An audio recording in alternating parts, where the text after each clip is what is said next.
Hello everyone.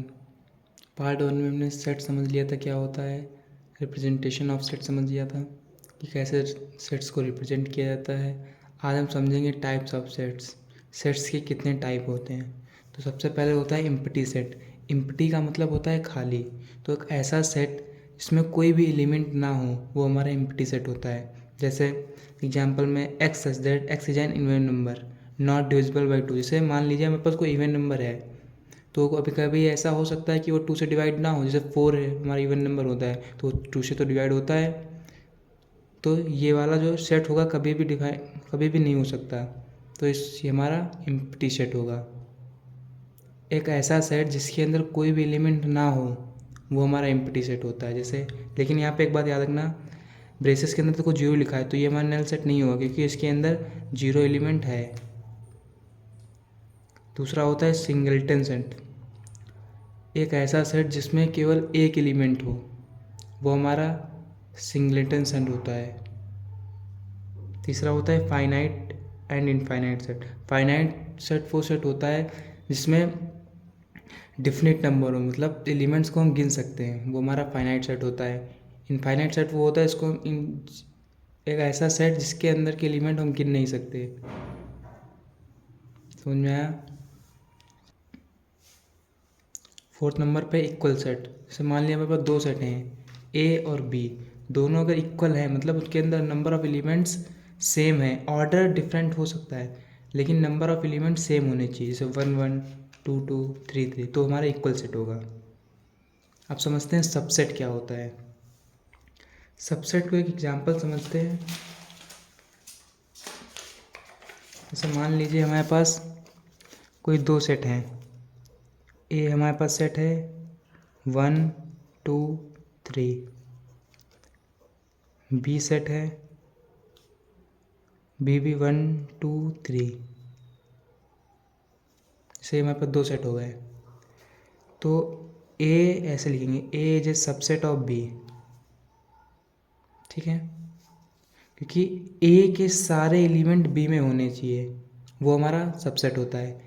ए के सारे element B में होने चाहिए। इसको कैसे पढ़ेंगे, A is a subset of B. ये इक्वल का मतलब होता है इन दोनों में इक्वल ही होने चाहिए एलिमेंट। अगर ए और बी इक्वल है तो यहाँ पे इक्वल आएगा। अगर ऐसे होता कि हमारे पास मान लीजिए दूसरा ए होता 1 2 3 और बी होते 1 2 3 4 5। अब इसको लिखते तो ए सब, अब यहाँ पे इक्वल साइन नहीं आता। अब इसको ऐसे पढ़ते हैं ए प्रॉपर सबसेट ऑफ बी। ए जो है वो बी का प्रॉपर सबसेट है। सबसेट क्या होता है, जिसमें इक्वल हो जाए। इसको पढ़ेंगे A is a subset of B, जिसमें ए और बी में दोनों एलिमेंट सेम होने चाहिए।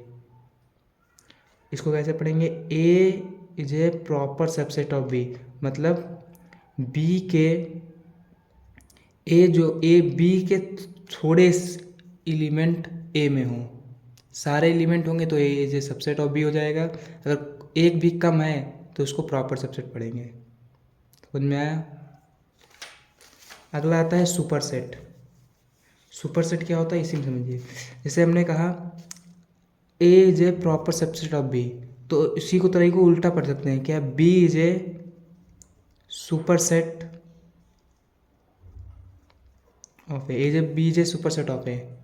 समझ में आया। इसको पढ़े ऐसे, A is a proper subset of B, इसी को हम उल्टा करके पढ़ेंगे तो B is a superset of A. B is a superset of A मतलब बी सबसे बड़ा सेट है। जैसे मानिए इसी तरह से बी इज ए, इस तरह से इसका सिंबल होता है B is the superset of A. वो फाइनाइट सेट जिसके अंदर नंबर ऑफ एलिमेंट्स गिन सकें। किसी भी फाइनाइट सेट में कितने एलिमेंट हैं वही हमारा कार्डिनल नंबर होता है। जैसे हमारे पास एक सेट है ए, इसमें नंबर ऑफ एलिमेंट्स कितने हैं 1 2, तो इसका कार्डिनल नंबर कितना हो गया 2। किसी भी फाइनाइट सेट में कितने नंबर ऑफ एलिमेंट्स हैं इसी को हम कार्डिनल नंबर कहते हैं। समझ में आया। अब समझते हैं पावर सेट क्या होता है। The collection of all subsets of a set A is called power set. मतलब एक ऐसा सेट बनाइए जिसमें सभी सबसेट हों। जैसे हमारे पास यहाँ पे पावर सेट है 5 1 2 1 2, तो इसके अलावा देखो इसका बन नहीं सकता है, इसके सारे सबसेट इसमें लिखे हैं। तो एक ऐसा सेट जिसमें सभी ऑल सबसेट्स हों, उसी को पावर सेट कहते हैं। फॉर्मूला होता है यहाँ पर total number of subsets of set है। अगर आपसे पूछा जाए कि टोटल नंबर ऑफ सबसेट्स लिखिए तो 2 की पावर n। n क्या होता है? Number of elements. जैसे इसमें 2 हैं तो 2 की पावर 2। जैसे इसमें मान लेते हैं हमारे पास कोई एक सेट है a, तुमसे कहा जाए कि टोटल नंबर ऑफ सबसेट्स लिखिए तो 2 की पावर n का मतलब इसमें कितने नंबर ऑफ एलिमेंट्स हैं, तो 1 2 3, तो 2 की पावर 3 8। अब समझ लेते हैं interval size subsets of R. ये हमारा क्लोज इंटरवल होता है। इसका मतलब होता है ए और बी को के बीच के सारे नंबर, और ए और बी दोनों उसको भी इंक्लूड करना है, ए से लेके बी तक के। ओपन इंटरवल में ए और बी को छोड़कर इसके बीच के सभी नंबर। क्लोज में ए से लेकर बी तक, मतलब ए और बी को भी लेना है। ओपन में ए बी को छोड़कर इसके बीच के सारे नंबर। समझते हैं close at one end and open.